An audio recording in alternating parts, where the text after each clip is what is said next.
invest your money. Some of that will be strictly to increase the size of your wealth. Other parts of those investments might be something that you want to do that's key to your purpose and your character. And you can manage to do both. This campaign to create awareness to generational wealth is brought to you by the Department of Neighborhood's Generational Wealth Initiative, the Washington Housing Finance Commission, and Rainier Avenue Radio World. The beat of the Fox with nastiness is back on K-Fox Night Beat. Yo, what's the deal? It's the legendary Hall of Fame DJ Mixmaster Ice UTFO. What's up? Who you thought this is? This is Sir Mix-a-Lot. And this is Terry Lewis. And I'm Grand Mixer GMS. What's up, y'all? This is DJ Third Degree. This is JJ Hudson from the High Children family. Sunday nights from 9 p.m. to 11 p.m. Pacific Standard Time. It's K-Fox Night Beat with DJ Nastiness. Bringing back the memories. Bringing back the memories. Bringing Seattle's hottest music. Bringing Seattle's hottest music. Rainier Avenue Radio .world. That's right. Noise. Peace. You probably have questions about COVID vaccines. Here are some answers about how they're being made. How are COVID vaccines being produced faster? Usually, vaccine testing and production are separate steps. But because of the pandemic, vaccines are being developed on parallel tracks. So both steps are happening just at the same time. How are the vaccines being tested? Right now, several different COVID vaccines are in testing. Each go through multiple clinical trials with up to thousands of volunteers. How do vaccines get approved? Not all COVID vaccine versions will make it to the final stages of testing and approval. Produced vaccines that do not pass clinical trials will be destroyed. But for those that do pass, a team of medical experts will examine test results and possible side effects. If the vaccine is effective and safe, it gets approved and gets to you. Go to covidvaccinewa.org to learn more. A message from the state of Washington.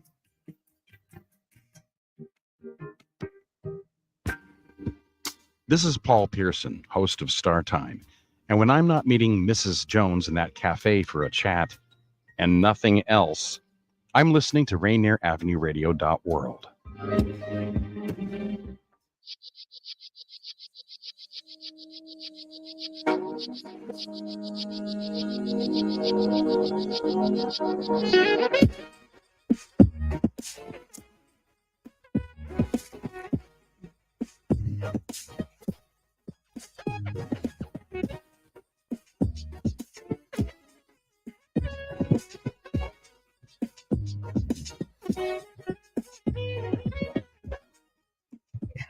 Hey y'all, this is Dr.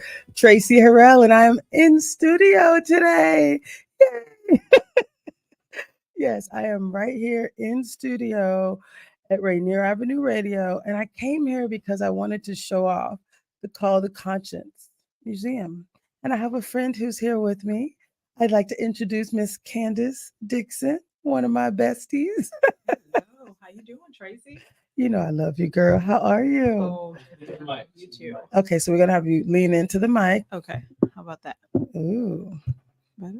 I think we love it. Okay. So, Candace, we had a little peek into the Call to Conscience Museum. Just the name. I love that. We're calling people in, calling them to conscious, calling them to show up. We had like a few minutes, and I was moved. I had to talk myself down off the ledge a little bit. We went up to the second floor to the Black Panther exhibit. I was like, okay, I can't come down talking like the Black Panthers. I might get cut off the radio. It was intense, right? It was definitely intense. And while we don't necessarily want to use derogatory language towards ourselves or our oppressor, we do want that fire. We are in a battle, and we need to understand that it is a battle, right? So we've got to have fire and know that, hey, people gave their lives, our ancestors gave their lives for our freedom and our liberation, and there's still more work to do. Mm-hmm. So it's a very serious call. Yes.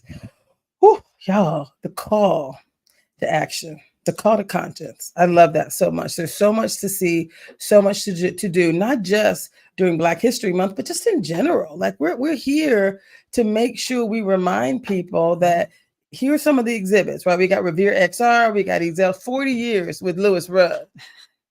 Lewis I showing love up. this.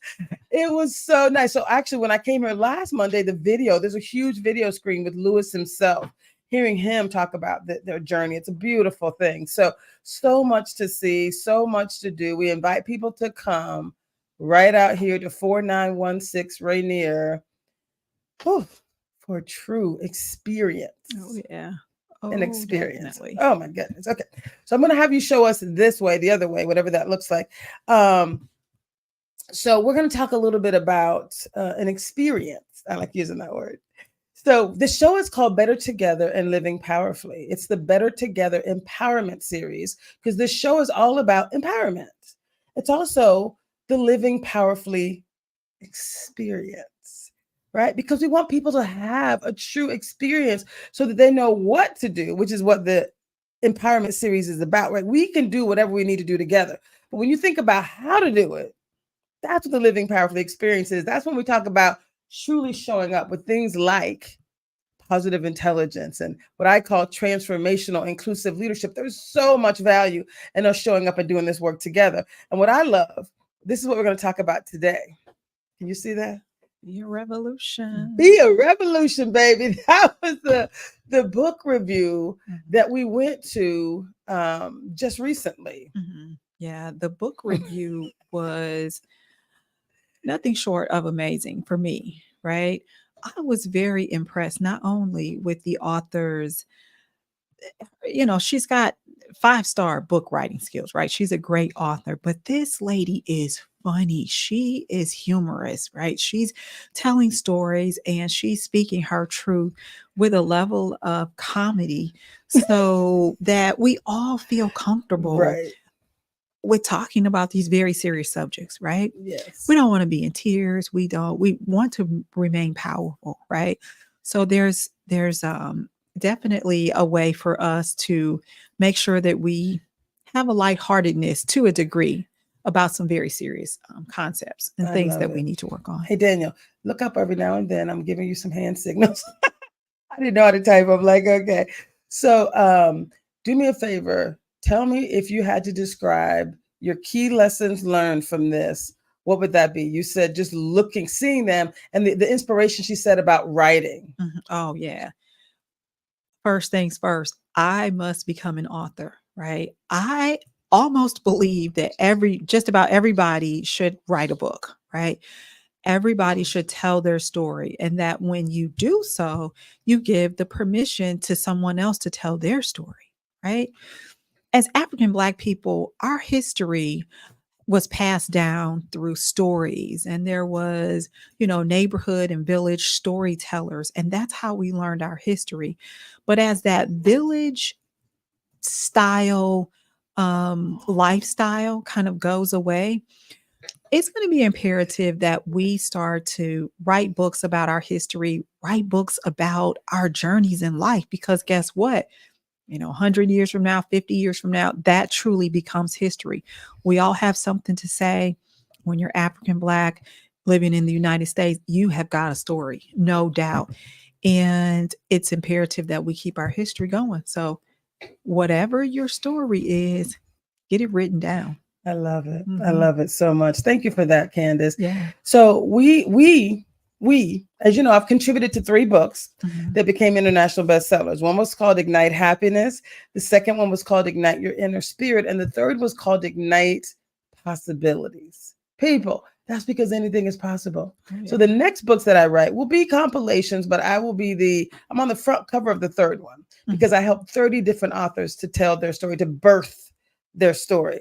The next series is going to be around this Better Together Empowerment Series and the Living Powerfully experience. We have so much that we can impart onto the young people, onto people that look just like us, older people. There's so much that we can do. Now, what I wanted to share also, if Melany's here, we can bring her in. Miss Melany. Hello. Can you hear me okay? You sound amazing. Okay, perfect. The look that we had before, whenever you can, Daniel. This is my least favorite. I'm too wide to be in a little skinny shot. There you go. I need a little space. I need a little space to spread out, Melody. So, Right, Melody, right. you were the one who actually told me about the Be a Revolution book. You told me about it. You said, Tracy, we're part of the stop showing the. I said, it was a picture. You like that? The room was full. It was 600 people in the room. So thank you, Melody. 600 people, yeah.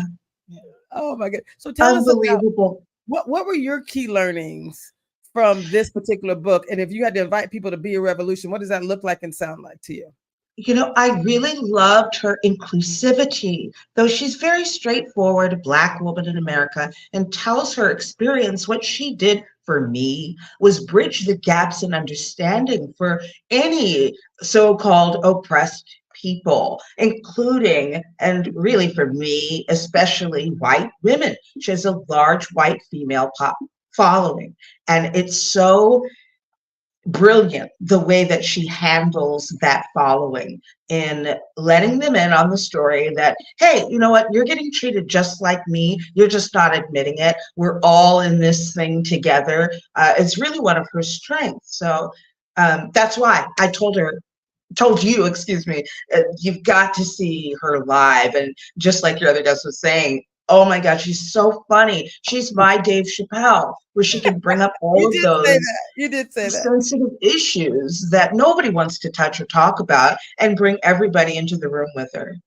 Yeah, it was beautiful. It was powerful. So one of the things that I love, and she said some things that I was like you said, the room was full of a lot of white women, right? The white men as well. Not as many of us. We were on the front row. Thank you to the institution for allowing us to show up. But she said things that I thought was like a window into our little Black female soul. Yeah. When she said that, you know, they talk about the Seattle freeze, but someone asked a question about community. And she was like, all you got to do is show up. My experience has not been shut out.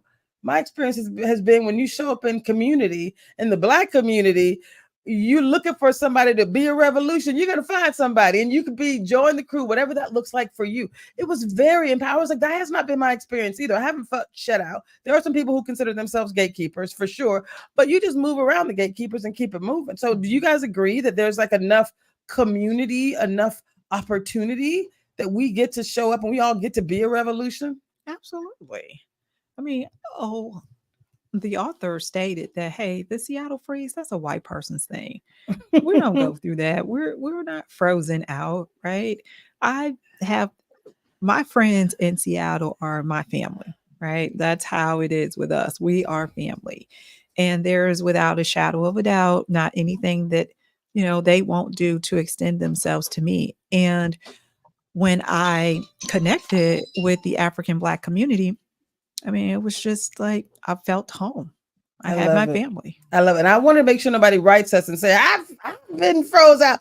What we're trying to clarify is, right? I have felt excluded by certain groups and certain people. You keep it moving and you go find your crew. That's what she said. Keep moving, keep looking. You will find the people that are for you. If they're not for you, if they're shutting you out, if they're exclusive, they're not for you. Those aren't your people anyway. Yeah. Right. That's what she meant by, you know, anyone. And that and the idea of going to find your people applies to Black people, it applies to white people. Everything I do is very inclusive. So when I talk about diversity and inclusion, we're saying find your people. Find who you feel comfortable with, like-minded individuals that want to drive similar change. And those are the people that you move with. That's your crew. You decide what success looks like. What were you going to say, Melany, on this concept of finding your people? You know, that is so important because I'm a reader. I read. I'm a speaker like yourself. And I love books. I love to do spoken word and things like that. So I went to the African American Writers Alliance. I naturally flow with those people. We get along like gangbusters. We love talking about what we're reading and writing next. And that was my crew. But that's not my only crew. That's not the only thing I do. And I found community in a lot of spaces here in Seattle. And one thing I specifically remember her saying is that go where the Black folks are, right? You can't be out in Mercer Island. It used to be when I was younger, Bellevue and Mercer Island, and that area was where you just couldn't make friends. But I live in Bellevue, sorry. So yeah. You know, hang out with the Africatown Land Trust folks. Hang out with people at Black Dot. Hang out at Langston. You know, you're going to find community there. And honestly, I just want to add, you're going to find community wherever you are, right? Let's just be clear. Community is what you choose. Family, it's the people that you decide are aligned with your goals. If you want to be a revolution, right? Just show up and start being a revolution. You don't need permission. You don't even need a crew to be a revolution. Revolution of one, it's much more, it's better when you do it together, clearly. But the idea of saying, like, I live in Bellevue. So do I have people in Bellevue or do I have to go across the bridge? My church is in Renton and Kent, right? When I do I spit, I'm in Seattle right now. So I'm not saying for Black History Month or MLK, actually they had something in Crossroads. I live a few minutes from Crossroads. So that's in Bellevue. And there was the Deltas, East Side Deltas, the Seattle Deltas were all together wearing their red, filling up the space. I was like, oh, I love seeing my people, right? There was someone from the Rainier Avenue Community Center, the lady who does physical fitness, was there on stage working it out. So we are everywhere, right? Yes. And online, find us, and we are your people. Yeah. And it's so important to remember that statement. It's been said before. I'm certainly not the first one, but that healing is a revolutionary act. That self-confidence that you have, Dr. Traci and Candace, and even myself, to say, keep it moving, find your community, find your chosen family. That comes from a great deal of healing, which is what your work is all about. It is so true. There's this isn't my book, actually. This is the book for someone else. I had a bunch of highlights. I listened to her book the day, I think it was Friday that we went to her. Was it Friday? Past Friday or Thursday? Yeah, last Friday. That's right. That we went to her actual reading, and throughout the day, I actually pulled it up on Audible. She reads her own book, y'all. So it was so beautiful. It was so lovely. It's an easy read. And then when you bought the ticket for the reading, because her book had just come out, we all got the book. So it was exceptional. But I had already highlighted all through my book. So this isn't my highlighted book. So I'm gonna be a little clumsy here. But one of the things she said when she talked about DEI, she said, she said DEI efforts that don't focus on creating real changes to policies and procedures in order to make a measurable difference in the working lives of employees of color can be more harmful than doing nothing at all. Yeah, I from what I feel with that is that DEI work is very heavy. It's very emotionally heavy. And so unpacking your experiences, some may be traumatic, but when you unpack that and you do the work, you come and you believe as a Black person that, oh yeah, there's going to be meaningful change, and you're pouring your information, giving it out. And when you see that all of that transparency really was all for nothing, that is very harmful to a person, right? It's vulnerability that essentially has been lost. And so there's more broken trust. So I get what she's saying. If it's not real, don't even bother. Don't bother, right? Because you just wind up wounding a person even more. I love it. Now, that just came from her heart. In her book, she goes on to say it re-traumatizes your BIPOC employees. If you're not going to really do the work, it is a re-traumatizing experience. Yeah. It's like, why go through this battle? Do their day-to-day lives. You're already uncomfortable. Then you acknowledge that, yes, this is the opportunity. This is a challenge that I've had. You acknowledge it, and then people get to minimize it using the language that was meant to support you in a way that sometimes harms you. And I think that's I was just thrilled by this language, Melany. You thrilled me as well, because you're willing to show up telling your story. This concept of making sure that we help to hold people accountable, right? We're in a space where they have something called a Call to Conscience Museum. Yes. Call to Conscience, because oftentimes we walk through life sleep. Are you woke? Hello? Are you woke? Call to Conscience, right? You're calling them in. We're not calling people out. We're literally, I'm a little different because I don't need to call you out. If you know you're not doing the right thing, you're not doing the right thing. In 2024, life is too short. I decided I'm only going to work with leaders that are serious about actually driving change, that are actually ready to truly drive change. Those are the people that I'm going to call in. We have solutions. We've been talking about this, but let's call in the people that truly want to change the status quo. Let's do that. Yeah. I think one of the things, Melany, you did a performance recently, and I kind of did a live broadcast on my Facebook because I was there like, oh my God, it was so good. I wanted everyone to see it, everyone to hear. If you had to summarize kind of the why, what was the title of it, your session again, your performance? I call it Awoken. And I'm working with the choreographer right now to create a choreo poem we're going to call, working title, Awaken. So it is in that, what I meant by referring to your work, Dr. Traci, was living powerfully. What you just said about living as a leader, that comes again from a revolutionary act of healing, of loving yourself, particularly as, the Black women in this society. We've been left as second-class citizens innumerable times. And so it takes a while. It takes real concentrated effort to actually love yourself and to live powerfully. And when you're living in that power, you have awakened to an entirely new world. It's like, well, for me, it's like the Many Mansions theory, where you can be Jesus walking on water right next to a guy named Judas that's going to betray you for 50 cents, So there is this divine dichotomy that we can live within, where there are people that might, snub you off and treat you like dirt, but you can still be living powerfully within that.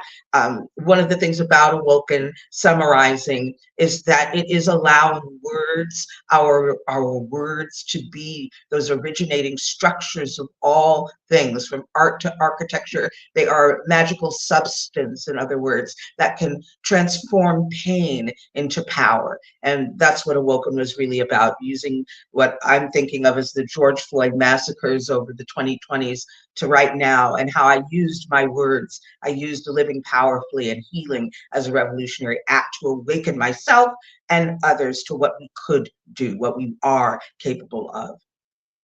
Did you hear what she said about what we could do, what we're capable of? And you said just watching this author talk about her book, it gave you a renewed clarity about what you're capable of. That's why I do the show. That's exactly why I do the show. Tell me a little bit about, if you had to talk to younger Candace, or talk to Candace for 2024, is anything not possible, or would you believe that everything is possible? Oh, I believe that everything is possible, right? I believe that everything is possible, Traci, so much.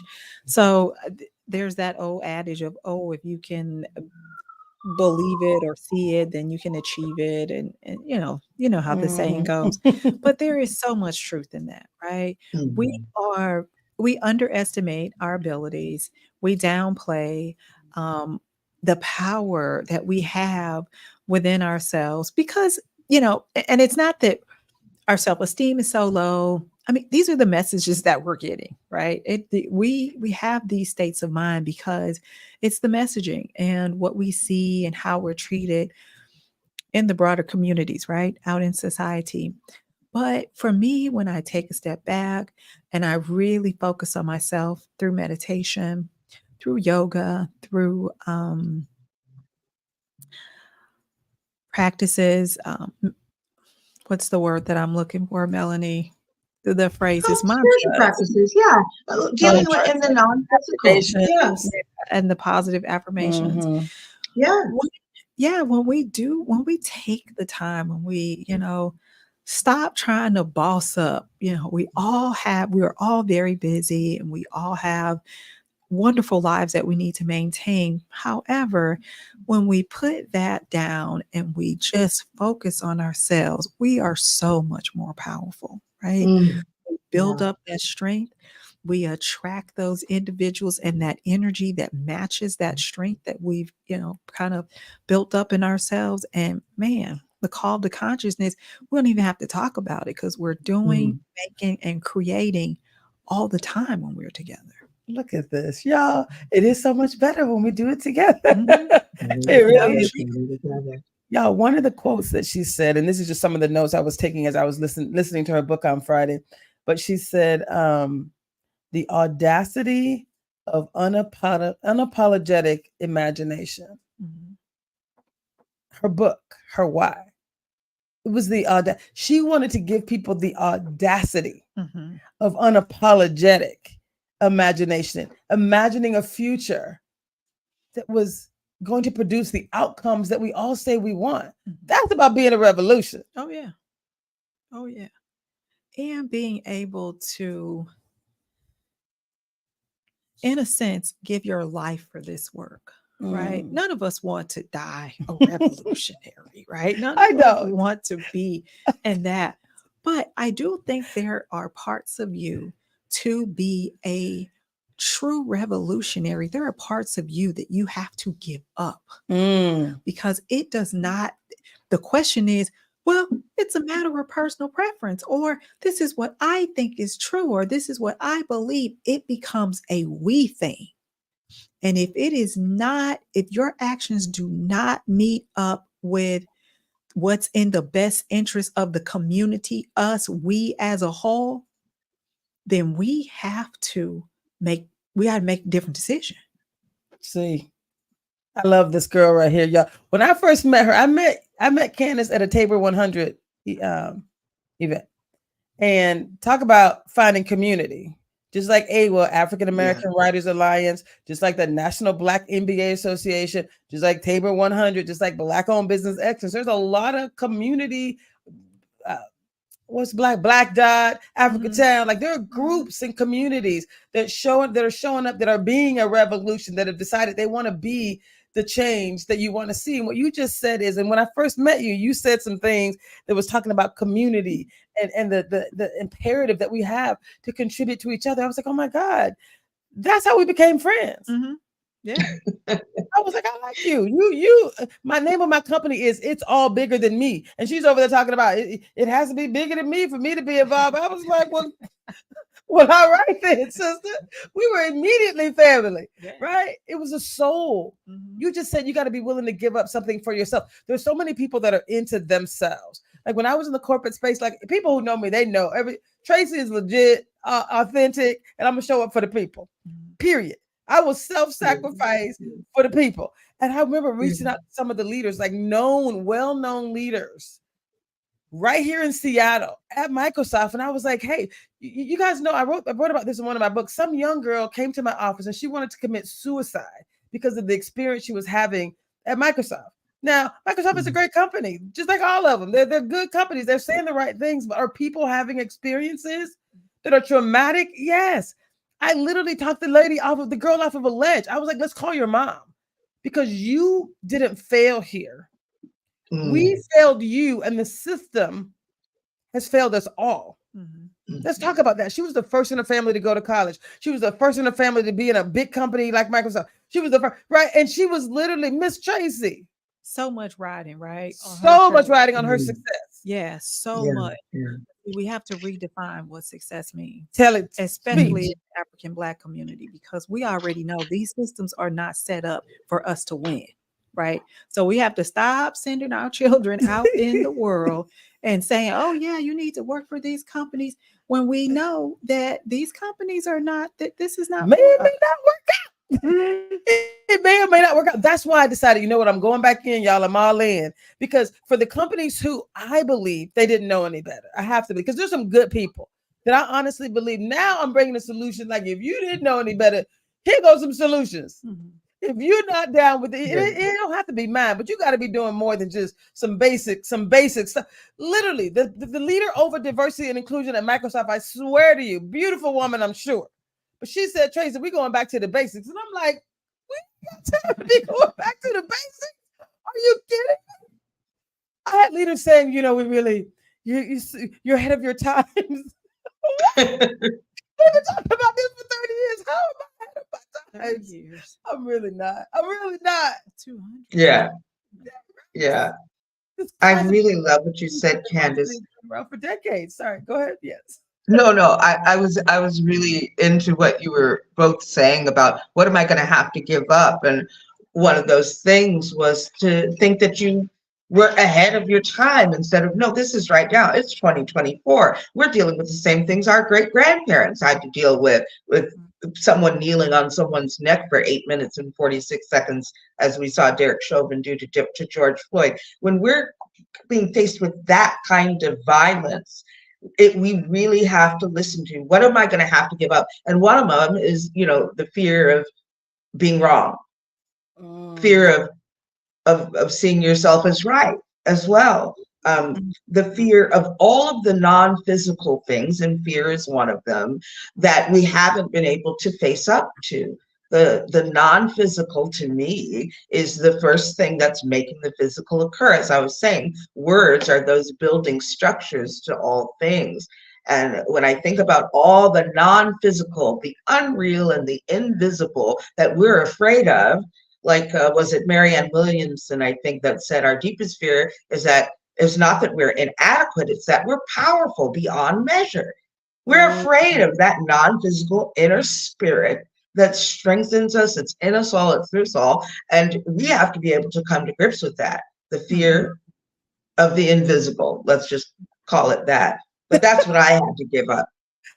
Okay, listen, this is so good, y'all. My producer's giving me the hand. He's saying we got to take a quick commercial break, y'all. We'll be right back on Rainier Avenue Radio. Stay with us, y'all. We are here to change the status quo. It's better together. Rainier Avenue Radio, your community radio station will provide you with more information. Rainier Avenue Radio. Love food? Here are some storage tips to keep it fresh longer. Store cut fruits and vegetables in the fridge. Place in reusable containers. Keep bread in the freezer for longer storage. 40% of food in the U.S. goes uneaten. Save money, save food, save the planet. Visit Seattle Public Utilities for more tips. Rainier Avenue Radio presents All Music, All Day Saturday. Music, all day Saturday. This is Edward Bailey, Bulldog Blue, Jazz from the Captains. That's right. It's time once again for Jazz from the Captains. Start time. Thanks for tuning in. My name is Paul. Here's Start Time. Saturdays, all music, all day. Reggae hour, K-Fox night. You looking for the perfect beat? Yeah, it's the beat of the vibe. Fresh juice, D-Money in there. Myself, D-Money. Thanks, Taylor Hart. Sincere, the Northwest Rap Gang. DJ Medina. Gotcha. Northwest Rap Gang. Sergio Lacour's Love Line. It's Sergio's Love Lines with Sergio Lacour. Go to the phone line. Tell him who Sea Monster Radio, Mojang. It's your day. Welcome to Mojang Mondays. This is KZ, KB Music Media. Caller Goddess for Mojang Mondays. Just like God is inspiration all day and all night. Saturday, Rainier Avenue Radio. Celebrate Black History Month at the Call to Conscience Black History Month Museum, formerly Columbia City Theater, 4916 Rainier Avenue South. Call to Conscience Black History Month Museum features exhibits and installations. It's a guided tour. Installations include the Seattle Black Panther Party, the Black Heritage Society of Washington, the Rainier Cinema Black Movie Posters Collection, the Hartsfield Family Enslaved Quilt Collection, Revere XR, Negro League Baseball's Seattle Steelheads, NAACP Washington, Alaska, and Oregon, Giselle's Famous Chicken, Nasty Mix Records, Sir Mix-a-Lot, South Seattle Emerald, the Museum of History and Industry, Community Keepsakes and Memorabilia, the Total Experience Gospel Choir and Pat Wright, the Black Prisoners Caucus, a display from the Tacoma Buffalo Soldiers Museum. Tuesdays through Sundays from 11 a.m. to 7 p.m. There will be no other location where you can celebrate the achievements and the achievers of the Pacific Northwest and Seattle while recognizing the Black excellence that shines today. For more information, visit RainierAvenueRadio.org or call 206-290-9685. Rainier Avenue Radio. Rainier Avenue Radio.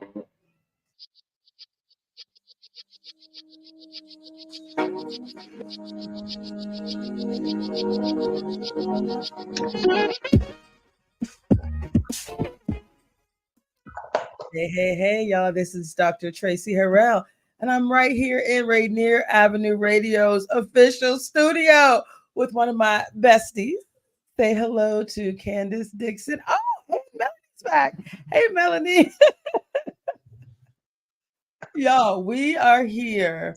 And the topic we were discussing today was Call to Conscious, because we're here in the middle of a space where they've created a Call to Conscious museum, which is super exciting. Mm-hmm. And then we were talking about this idea right here. Let me just go ahead and plug it out. And even if you missed the live, go back to 4916 Rainier Avenue Radio. It's okay. You can plug. It's okay.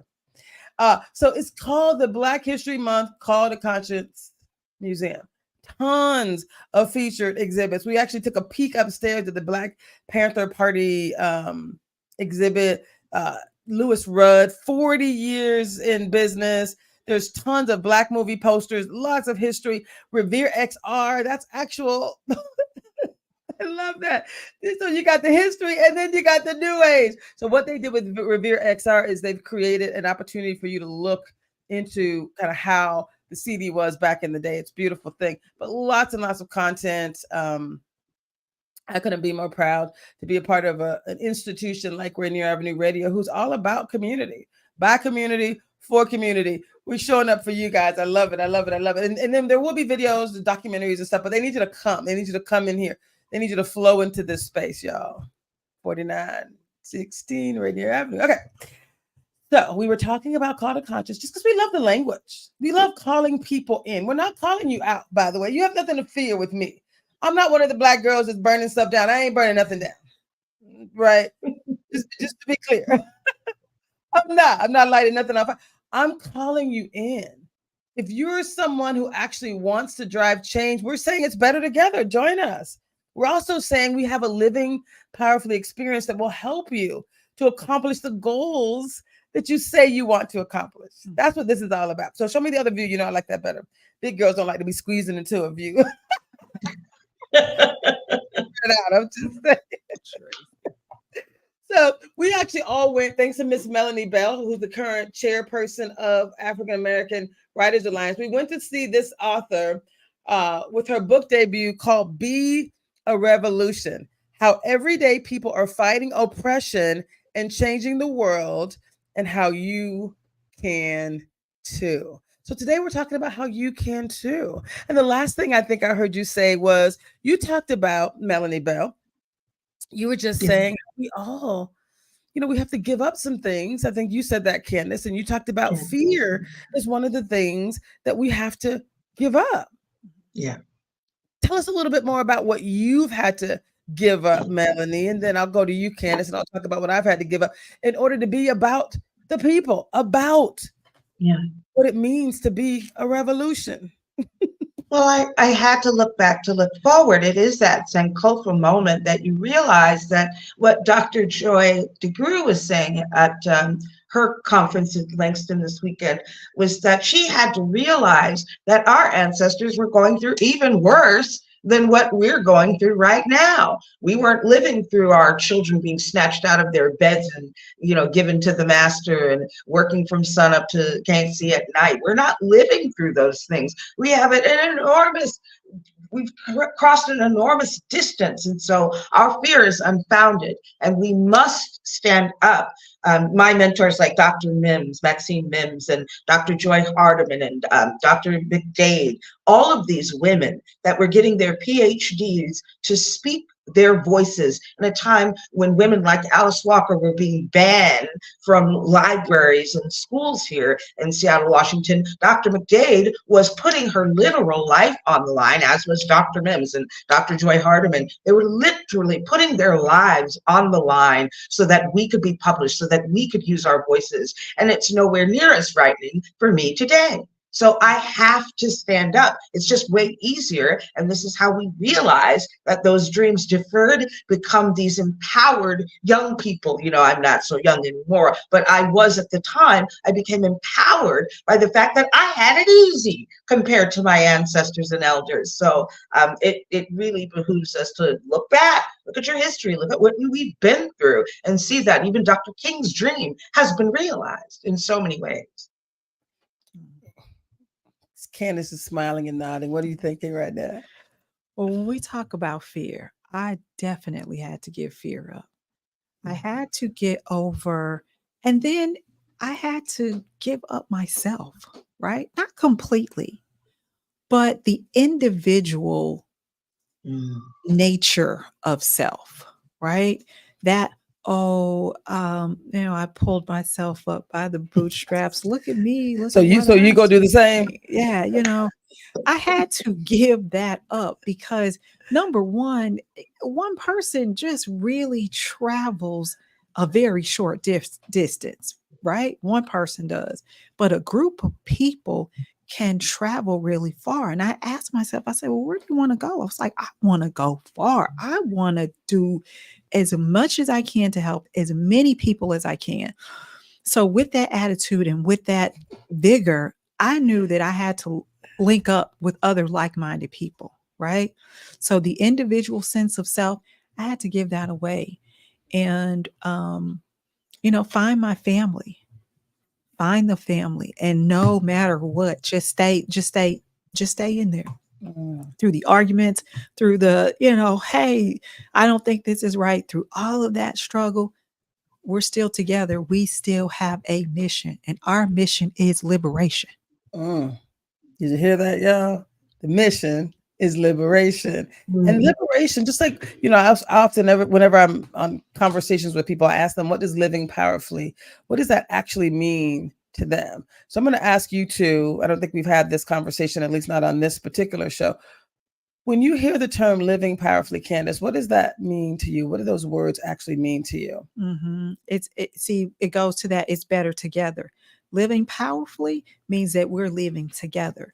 Living powerfully means that we're taking action together. That's the power. That is the power. That is the true impact. So, you look at your schedule or you look at how you spend your time. And if you can't look at how you spend your time, which is one of the most valuable resources that we have, can't look at that schedule and see, oh, okay, I've done this for my community, or I've done, these things to contribute. We got to reorganize. We have to reorganize. I love it. I love it so much. Melany, same question for you. When you hear the term living powerfully, what is living powerfully? What does that mean to you in your life? Yeah, that is so important. What Candace just said about better together, right? What you were saying about better together. And I think of ants building a little trail across a load of water, a little puddle, and how they have to each cling to one another to get that steady enough so that the next one can crawl over and the next one can crawl over.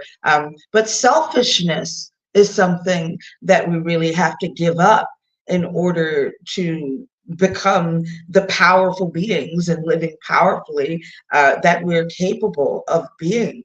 To be greedy, to be selfish, to not recognize that the only way to have more is to add others onto your team, into your boat, assisting and supporting one another, lifting as we climb. It is definitely giving up selfishness for myself and seeing the grace, the graciousness that takes, giving that old ego up, if you will. That's living powerfully to me. I love that so much. And again, I'm going back to some language that I got out of this book, Be a Revolution. When she said the audacity of unapologetic imagination, that to me is my vision, my hope, my desire for every person that listens to my voice. Doing this show, showing up each week, knowing that we have gifts, we have skills, we have tools that we can share, that I'm just gifting to community. If we can all have just the audacity to believe that anything is possible and to be unapologetic about your desire to want to contribute, like you said, to community, to want to be about the people. That's living powerfully to me. I mean, I feel like 2024, I'm living powerfully right now, just because I showed up today with each of you, leaving this legacy, calling people in, having a conversation, inviting them to be a revolution. That in itself, none of us are promised tomorrow. What are you doing today? So this idea of better together, the Better Together Empowerment Series and the Living Powerfully experience, we do take people on a very intentional journey, right? We do. We create a space for you to minimize your saboteurs and increase your superpowers and to show up with the level of excellence that will allow you to truly have that audacity, unapologetically, have an imagination that all the things that we desire, that they can come true. Like we can do it. No doubt. Talk to your younger self as it relates to this concept of self-love. I heard Melany mention it. You and I were talking about that earlier as well. I didn't realize that was a thing that I needed to work on. It changes everything. Yeah. Traci, I think it's a lifetime full of healing. I think that, caring for yourself and healing those wounds, those hurts, that all of the information that we take in as Black women and just all of that. But I really believe that it is a lifetime, right? Because what we don't realize is that, I'm 51 years old. So I have my 51-year-old years of baggage I'm carrying around with me.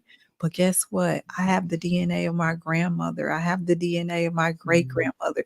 So we are carrying around ancestral, baggage, DNA, memory, right? And we all know, we've read the stories, we've seen, we know our history, and we know that our history in this country was nothing less than brutal. And so when we think in terms of, self-care and being able to become whole, that's just a lifetime for us. That is a lifetime journey because we have so much that we carry around and we have to contend with, and our history is just rich with a lot of things that were done to us. So I think it's an all day, every day for us. And as we get old, as we mature, and we know more about ourselves, we know more about our history, we got to turn it up even more so, not only for ourselves, but for the younger, generations, right? We really want them to understand what self-care looks like, what it means to be bold, stand in your grace, have your crown on. We've got to demonstrate that. So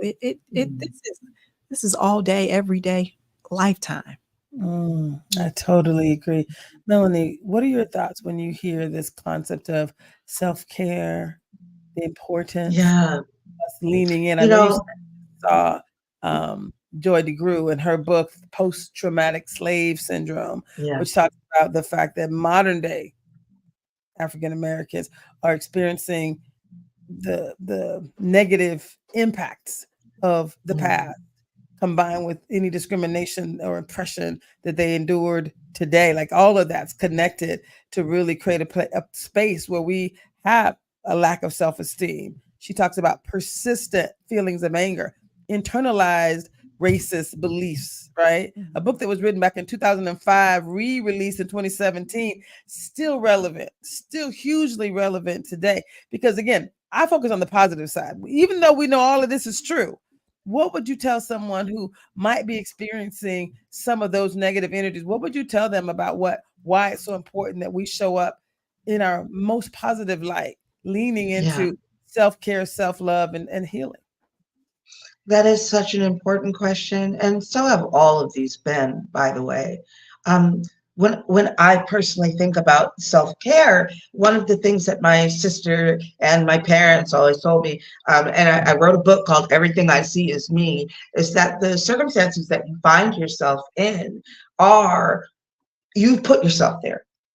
And so that's a part of self-care, is to acknowledge that I am capable of getting myself when I'm down, and I'm capable of getting myself where I'm at when I'm up.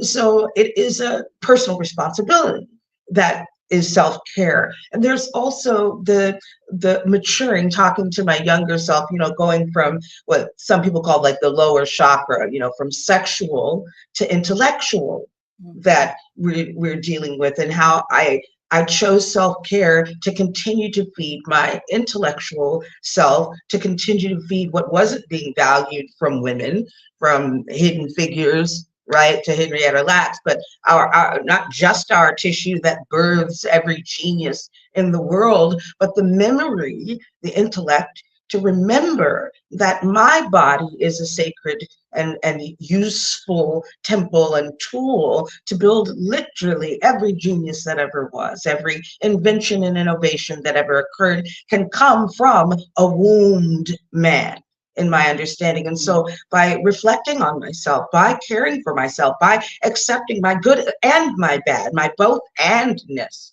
right? My anger is sacred. And so is my joy. But my anger can lead myself and others into a higher and higher space if I use it with my intellect, if I'm using it along with my truth to build rather than degrade one another. So that's what self-care is to me. It's an admission that I'm all of it. Right? I'm what Jesus said, I and the Father are one. You and I are one. We are a part of the infinite intelligence of the universe. How dare you not love yourself? Right? So that's where I come from. That's my upbringing, is that everything I see is me. So when you say everything, isn't she amazing? When you say everything you see is me, you have this visual that's kind of like the me, we flip inverse. Tell me about that, because that I thought was, again, same reason I fell in love with this one over here. I'm like, look at my sister talking about the we, the importance of the we, and then you were like, oh, Stacey, let me show you my we, me visual. Talk about that. Yes, I was blessed. I was absolutely blessed. I was praying just day and night during the George Floyd massacres, right when COVID hit, and then, or Corona, and then it was COVID, and then it was the Delta. So I'm praying day and night, give me a vision, give me a sign. And we literally was the words I was given. So I wrote a really big on this piece of wood board that I had, me, and then universe said, and now reflect, what is me? If you flip it upside down, and said we. And it blew my mind. I had never thought that before. And I'm like you, I'm 51 years old. I'm like, wow, I never realized that when you flip me, it's we, and vice versa. But it really was a gift from the universe. And I started riffing on that. And from that came an entire collection of art. I wasn't able to draw a stick figure, I'm telling you. And this is the literal inspira, the breath of God, the breath of life that is in us all, that began to come out of me, just pour out of me in so many ways. But that visual of the reflection of the self in another, whenever you're looking at someone else, not only are we connected by food, air, and water, we're absolutely all made up out of that stuff. Right? But our DNA back to Mother Earth, back to the air and atmosphere itself, is literally the same stuff. We are connected, and I have to be able to see the you in me in order to truly love myself and recognize what all those ancient Black books, from the Torah to the Bible to the Quran and so on, what those were really, really talking about. The mathematic nature of what we are, the scientific nature of what we are. I love it. Candace, when you hear the reflection of me in you, what do you think about that? What do you think about the me and we? I mean, I know this is kind of your thing. Well, the reflection of me and we, it really, it creates a sort of synergy that is connected, right? And so I'm a big energy person. And I believe in energy. I think, our bodies, all that we're made of is made of energy. And energy is collective, right? It's a collection of all of these things. And that's how I feel about the me, we, right? There's no me without the we. There's no we without the me. Exactly. There's just not a lot that happens there, right? So when I think of me, we, I think of expansion. And when I think of expansion, I just see all of the ideas that we have, all of the desire that we have to live our lives as full as we possibly can without oppression. I feel that. And so that's what I see. I just see us together, and I see our will to do it. You know, I don't know if it will ever come in my lifetime, but I believe that it's possible. I definitely believe it's not only possible, but I think we are creating it right now. So I'm saying not only is it will it come in your lifetime, it is we get to decide what success looks like. You said that earlier today. It's true. We get to decide what success looks like. This is success. That's true. This is us showing up. MLK's, we celebrated the 60th anniversary of MLK's March on Washington, right? And we did that specifically highlighting the I Have a Dream speech. Well, we all have a dream, right? If you had to think about 2024 and you said your dream for 2024, Melany, one of your dreams you're bringing to reality right now, you're going to be talking about and bringing to reality something called the Genius Conference. Yes. Tell us about that. Tell us about how, again, this lady said be a revolution, right? She said how everyday people are fighting oppression, how everyday people are changing the world, and how you can too. We're all doing the thing. We are being the revolution just by showing up today. Melany, just one little quick blurb. I know we only have a few minutes. Tell me real quickly about this. The Genius Conference is an homage to my elders that created the African American Writers Alliance 30 years ago, again, when they were banning Alice Walker from libraries. So to call them geniuses, first of all, I have to reflect that onto myself and take that hit, right? Let go of my ego that I ever thought I wasn't, but also to give that to community as well. It's going to be at the Langston Hughes Performing Arts Center, June 7th and 8th from 11 a.m. with a little breakfast mixer to 6 and 8 p.m. respectively, 7th and 8th of June. We will be having all kinds of creative arts workshops, reminding us that the code of the universe is language, that hip hop is a part of that, and that spoken word and the written word are our oldest, most classic art forms, just celebrating language in all of its glory. So that's the Genius Conference. And again, it's being created by the African American Writers Alliance for all of the community. I love that so much.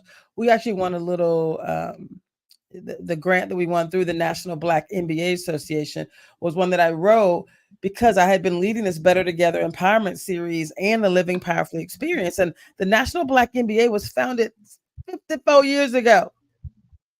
Hello, based on the concept of economic and intellectual empowerment. Wow. They said it was better together. They knew that it was better together.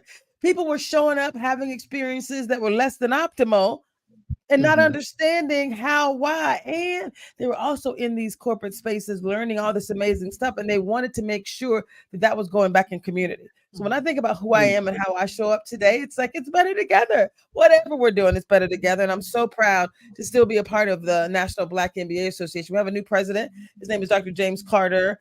And, I'm just proud to continue to be a part of those entities, those organizations that say, it is better when we do it together, and that believe that we can be the change that we want to see. I see you smiling, Candace. What are you thinking? No, I'm just happy. I'm really happy. I'm happy to be here. I'm excited. I'm excited. I think 2024 is going to be another phenomenal year. We will do more amazing things. We will raise and birth more amazing children. Our nation is extremely strong throughout the history of mistreatment. We still have one of the strongest nations that there is. And so I'm always excited about my people and our success and what we're going to do next. I love it. Candace, since we are on the radio and this will be shown multiple times and it's being broadcast across the world, would you share a little bit about who you are, what your business is? We're in the middle of tax season and you're an accountant and more. So tell us about B2B. Yes, I know. Black accountant. Exactly. Well, Traci, you kind of just summed it up. My name is Candace. I own and operate Genuity Tax and Accounting. And we actually are an international firm. We service clients throughout the world and abroad. We handle most of our customers virtually. We offer virtual solutions, but we specialize in accounting, bookkeeping, and tax preparation. And you were talking about, what we'll be doing in the Yes. upcoming year. And so, Tracy, you and I talked about this, I Yes. think yesterday, but I certainly will be starting one of my first publications. Finishing my first publication entitled 5 Keys. These 5 keys will be any entrepreneur and business person's fundamental keys to success, right? Ooh, I And love so it. we're going to break down some of those key concepts surrounding business that people have questions about. Yes. And I want to hand out knowledge and make sure that we all are Yes. financially sound and fit Yeah. and paying minimal taxes. I love it, love it, love it. We are out of time. Melanie, you got 2 seconds if you want to share something about how anyone want to reach you. How do they reach you? Please go to aawa-seattle.org and or melannybell.org, melany.org, if you wanted more information on how to get involved in getting this literacy legacy in Seattle, its first inaugural Genius Conference. Ooh, I love it so much, y'all. There's so much more to come with these beautiful ladies. Stay with us right here on Rainier Avenue Radio. Next up is Lid Line Sports. Did y'all watch the Super Bowl? Oh my goodness, it was so good. I'm gonna have to stay and watch it just to hear what he has to say about that. Y'all, this is Traci Harrell. More to come. Stay right here on Rainier Avenue Radio.